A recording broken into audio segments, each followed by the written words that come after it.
You cannot say Catholic priest without someone thinking pedophile. There's no other occupation on earth that has such a connection to pedophilia. For centuries, the Vatican has stood at the center of mysteries, conspiracies, and whispers of forbidden rituals, shocking acts, and powerful cover-ups. Even figures like Joe Rogan have publicly questioned its more sinister side. But what's really happening in the shadows of the sacred?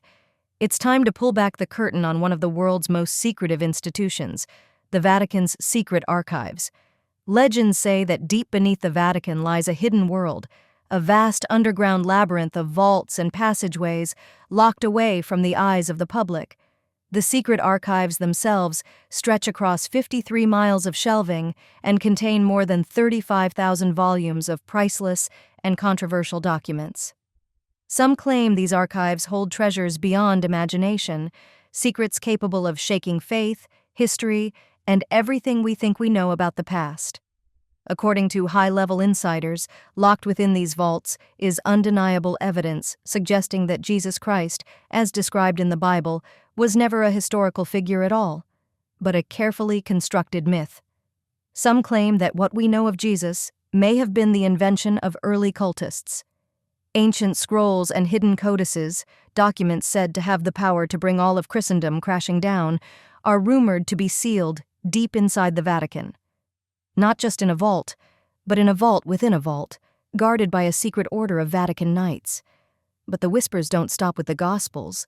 Whistleblowers allege that the Vatican is hiding evidence of extraterrestrial contact, alien remains and artifacts recovered from crashed UFOs. Some even believe the Church runs its own classified space program, quietly investigating these otherworldly visitors. And then there's the strangest rumor of them all, a so-called Vatican time machine, known as the chronovisor. This device, reportedly created by a rogue priest and physicist named Father Pellegrino Ernetti, supposedly allowed the Church to peer into the past, record history, and even manipulate it.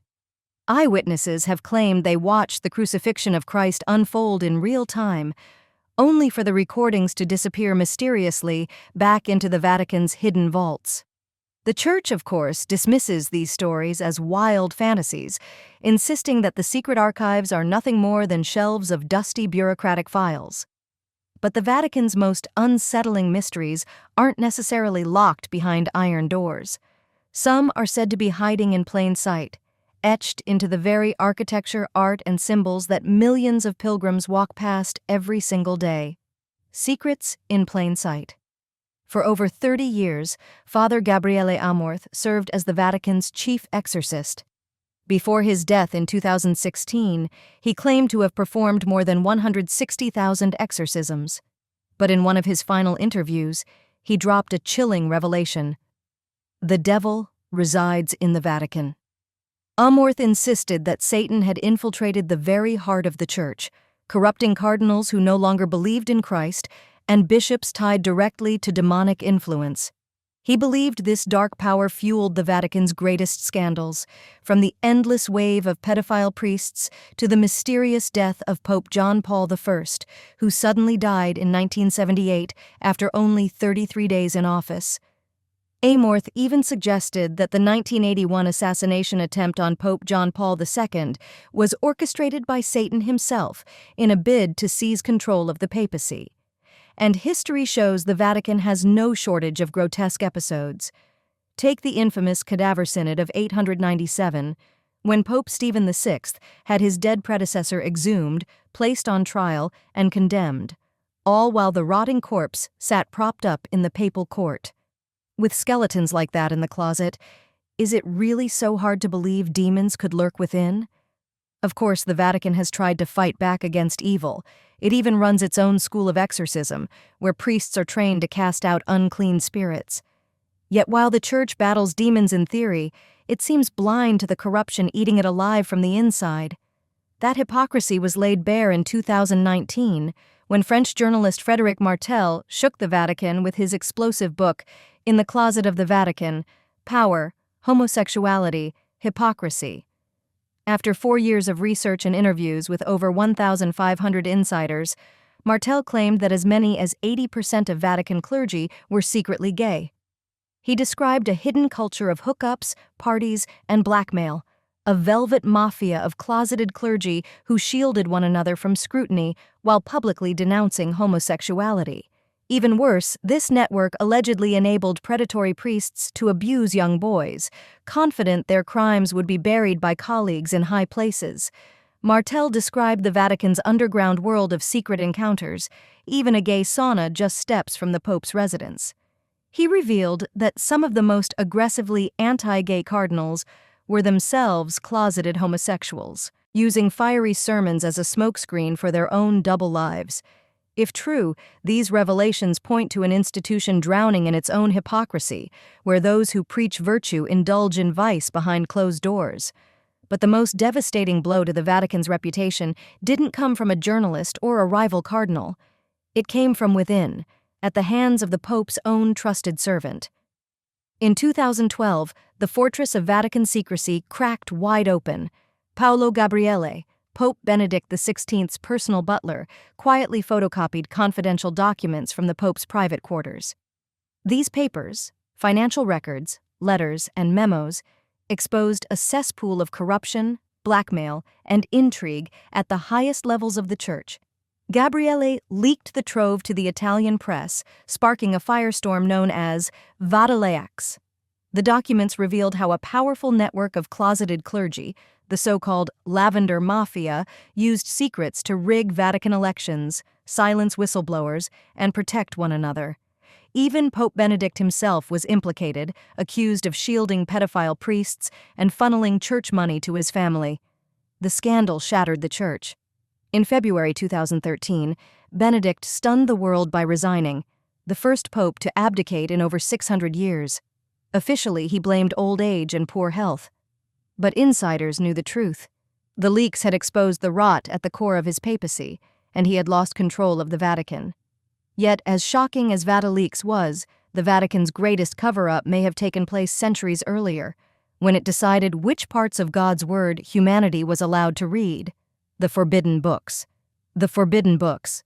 Once upon a time, 14 sacred books sat at the very heart of the Christian faith.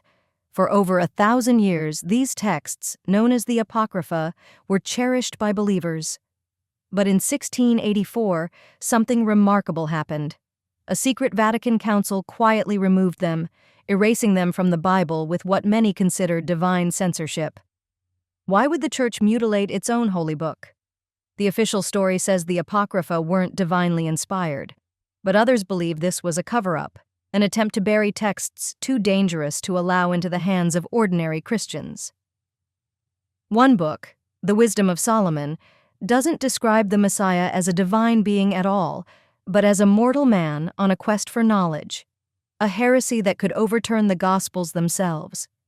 Even stranger, when these books were banned, every reference to Jesus' original name, Isis, was retroactively changed. The Lord's name itself was rewritten into the more modern Jesus. Why was the old name so dangerous? Some say the truth is still hidden in the Vatican's forbidden vaults, ancient secrets that, if revealed, could upend the story of Christianity forever. But while scholars debated lost scriptures, another kind of forbidden record was surfacing. This time involving billions of dollars and the Vatican Bank. The billion-dollar Vatican conspiracy. In 1974, U.S. federal investigators uncovered something far different from ancient scrolls inside the Vatican's vaults, a paper trail leading to the largest religious fraud in history. Evidence suggested the Holy See was entangled in a billion-dollar scheme involving counterfeit securities, an unholy alliance of mafia bosses and corrupt priests. Here's how it allegedly worked. The mob printed millions of fake corporate bonds and stocks, so perfectly crafted they could fool top experts. These were sold to the Vatican Bank, which used them as collateral to secure massive loans.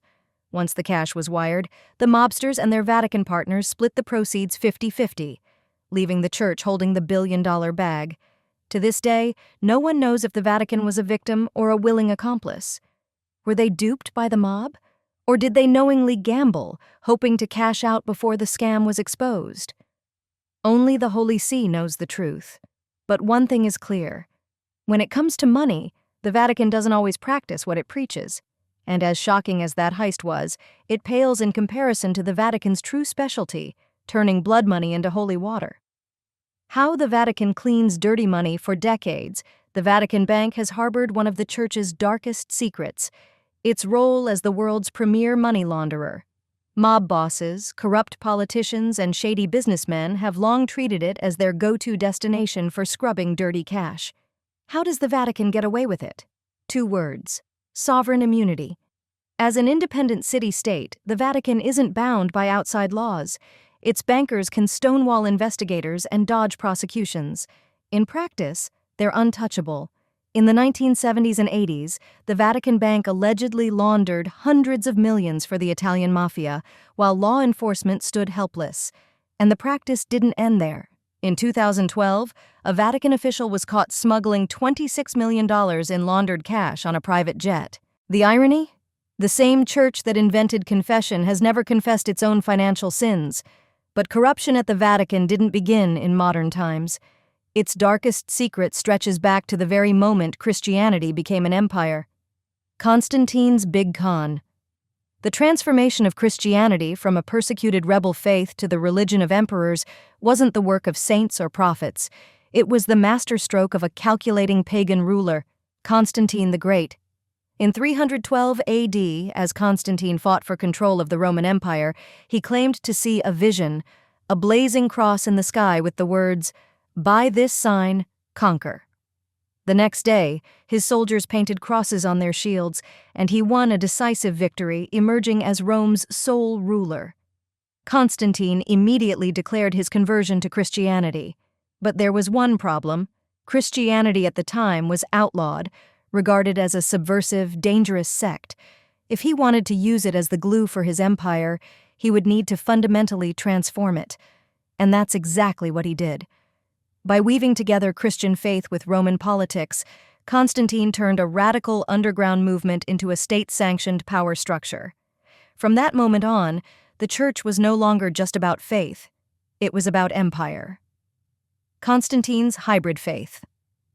When Constantine rose to power, he didn't simply convert to Christianity, he reshaped it. He blended Christian symbols and holidays with pagan traditions, creating a hybrid religion that was half Jesus, half Jupiter. He shifted Christ's birthday to align with the pagan winter solstice, and he built the first Vatican on top of a Roman sun temple. Even his coins continued to bear the images of old pagan gods. But was his conversion genuine? According to scholar Frick, who once discussed the topic on the Joe Rogan Experience, Constantine's faith may have been more political than spiritual. He argues that the emperor never truly abandoned his pagan roots, continuing to worship the unconquered sun, even while making Christianity the official religion of the empire. So was the rise of the Church really a divine miracle, or a calculated ploy by a pagan ruler desperate to unify a fractured empire? The truth may be written not in scripture, but in blood. Constantine executed his own wife and son, massacred thousands of subjects, and proved that the first Christian emperor was also one of the most ruthless. But Constantine's brutality was only the beginning. Some say the Vatican hides mysteries not of this earth. Aliens in the Vatican for centuries, rumors have swirled that the Vatican's vaults contain evidence of angels, demons, and something even more extraordinary, aliens. It all began in 1998, when a French conspiracy researcher claimed that deep beneath the Apostolic Library lay physical proof of extraterrestrial life. 2 elongated skulls, allegedly photographed before the chamber was sealed and bricked up. The Vatican dismissed it as a hoax, but skeptics asked, what else would they say? Then, in 2008, the Vatican's own chief astronomer shocked the faithful. Father Jose Funes declared that alien life was not only possible, but probable, suggesting that extraterrestrials would be our brothers. This was a radical shift for a church that had long condemned belief in aliens as dangerous pseudoscience. So what changed? Could the Vatican's vaults really hold evidence of contact, artifacts or remains, waiting for the right moment to be revealed? Some predicted the James Webb Space Telescope, launched in 2021, would be the tool to confirm we are not alone. But if that revelation comes, will the Vatican try to claim it first? While the mystery of aliens remains unanswered, the Vatican's archives have already revealed another betrayal, one that rewrites the story of the most legendary knights in history, the Knights Templars' secret pardon. On a single night in 1307, France's King Philip IV ordered the arrest of every Templar knight. Once heroes of the Crusades, these warrior monks were accused of heresy, blasphemy, and depravity. Tortured and forced into false confessions, they were burned alive by the thousands. By 1312, Pope Clement V officially disbanded the order. For centuries, history remembered the Templars as heretics. But in 2001, a stunning discovery changed everything. A Vatican researcher uncovered the long-lost Chinon parchment, a record proving that Clement had absolved the Templars of heresy as early as 1308. Their confessions were declared coerced, their innocence affirmed. Yet 4 years later, the Pope betrayed them publicly, siding with Philip and condemning the order to extinction. Why? Historians suggest Clement feared war with France.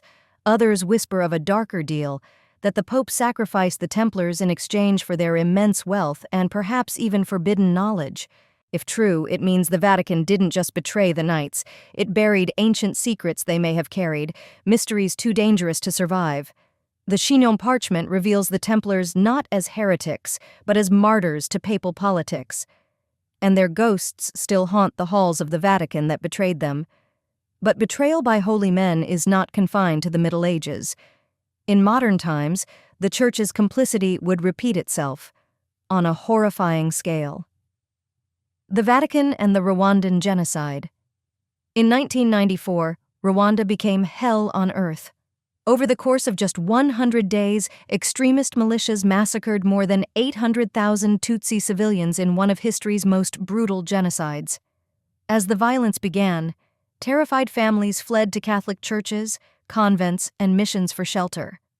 With over 60% of Rwanda's population Catholic, many believed the Church would protect them. Instead, the sanctuaries became slaughterhouses. According to survivor testimonies and government reports, priests, nuns, and even bishops were complicit. Some stood aside as militias stormed their parishes. Others actively collaborated, handing over lists of Tutsis or even joining in the killings. One priest, Athanasi Saromba, ordered a bulldozer to demolish his own church while 2,000 men, women, and children were trapped inside. He was later convicted of genocide by the UN. Today, memorials inside Rwanda's ruined churches display the skulls of the dead, their possessions, and even the weapons used against them. These altars of worship remain stained with blood. To be fair, many priests and sisters risked everything to save lives, true saints in a time of devils. But the Vatican has never fully reckoned with the role of its shepherds who became wolves. The ghosts of Rwanda cry out alongside those of the Templars, together exposing a chilling truth. From medieval betrayal to modern atrocity, the Vatican has often chosen power and silence over justice and truth. The Devil's Popes. The Vatican's history isn't just tainted by sinners in robes, it's haunted by monsters who wore the crown of St. Peter. Take Pope John XII, elected at just 18. He turned the Vatican into a palace of orgies, gambling, and murder, even killing his own confessor. Rome finally drove him out, and he died at 27, struck down mid-affair with a married woman. Then came Pope Alexander VI, Rodrigo Borgia.